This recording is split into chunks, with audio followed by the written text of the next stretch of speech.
Hello everyone, मैं हूं अंकिता और एक और वीडियो मैं आपके सामने लेके आई हूं जिसमें आपको दिख रहा होगा कि हाउ टू सॉल्व इक्वेशंस।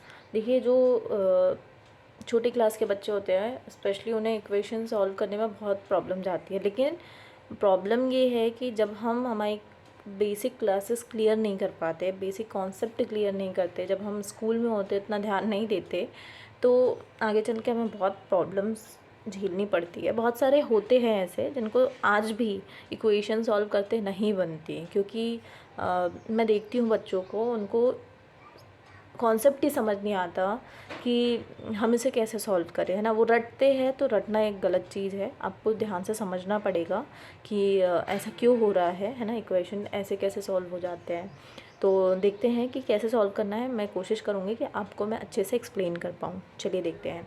आपको यहाँ पे दिख रहा होगा 8x - 3/3x is equal to 2 है, ठीक है।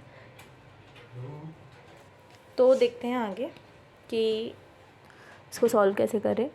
आपको ये अपॉन में दिख रहा है, ठीक है। इसके साथ अपॉन में कुछ नहीं है, तो इसके साथ अपॉन में कुछ नहीं है तो हम मान सकते हैं कि इसके अपॉन में 1 है, ठीक है। मैं अलग से लिख देती हूँ, 8x - 3/3x is equal to 2/1। ये इसलिए किया ताकि आपको समझ आए, कॉन्सेप्ट क्लियर रहे। अब हमें क्या करना है, इसका क्रॉस मल्टीप्लिकेशन करना है। इस 1 का मल्टीप्लाई इधर करेंगे हम।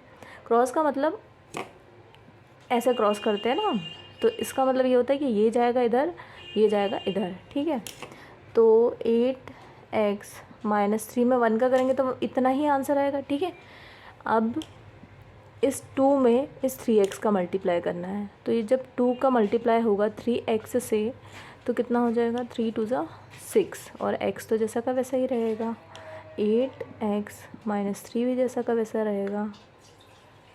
3 बन गया, पता नहीं क्या बन गया। हाँ, अब ठीक है।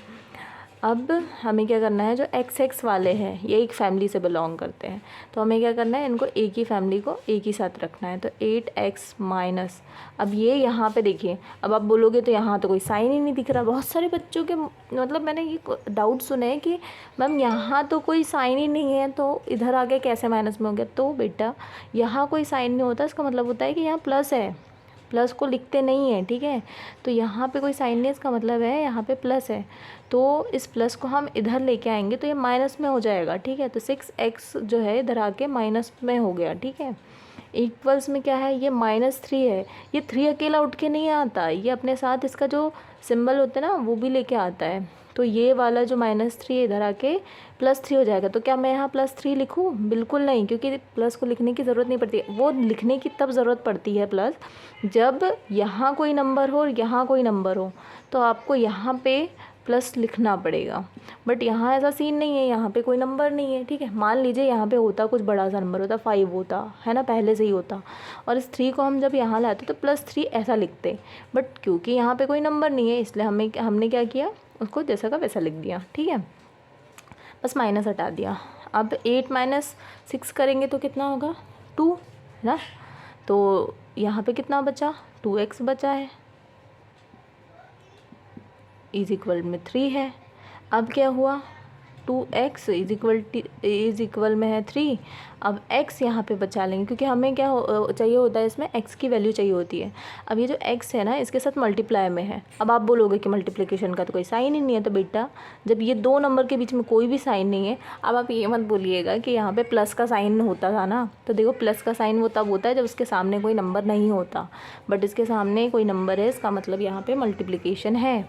तो x का मल्टीप्लाई 2 से है, तो यहाँ पे क्या करेंगे, हम x को रहने देंगे क्योंकि हमें x की ही वैल्यू चाहिए। ये 2 यहाँ पे मल्टीप्लिकेशन में है, तो हमें क्या करना है, मल्टीप्लिकेशन का उल्टा होता है डिवाइड, ठीक है। तो 3 के अपॉन में आ जाएगा 2। तो इसका आंसर क्या हो गया, x इज़ इक्वल टू 3/2। अब मैं आपको एक बेसिक चीज़ बता देती हूँ, माइनस का उल्टा होगा प्लस, ठीक है।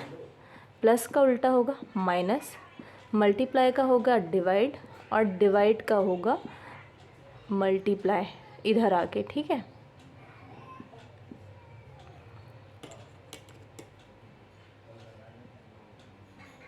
ओके, तो ये इतना ज़रूर याद रखिए कि जब हम इधर से उधर किसी चीज़ को ले जाते हैं तो क्या हमें ध्यान रखना है कि अगर वो माइनस वाला नंबर है तो प्लस में कन्वर्ट हो जाएगा, प्लस वाला है तो माइनस में हो जाएगा, मल्टीप्लिकेशन में है तो डिवाइड में हो जाएगा, और डिवाइड का है तो मल्टीप्लाई में हो जाएगा। ठीक है, ये कॉन्सेप्ट बिल्कुल क्लियर रखिए, ये सब बहुत काम में आता है और ये ज़िंदगी भर कभी पीछा नहीं छोड़ेगी मैथ्स। ये चीज़ बिल्कुल गांठ बांध के रखिए।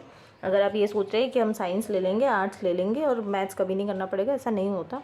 हाँ, ये बात अलग है कि आपको पढ़ने में बिल्कुल ही ज़ीरो इंटरेस्ट है। खैर, ज़ीरो इंटरेस्ट वालों को भी पढ़ना ही होता है ना। तो आप बिल्कुल पढ़ते रहिए और आगे बढ़ते रहिए। बाकी अगर मेरा वीडियो पसंद आता है तो लाइक शेयर एंड सब्सक्राइब ज़रूर कीजिए। Thank you so much.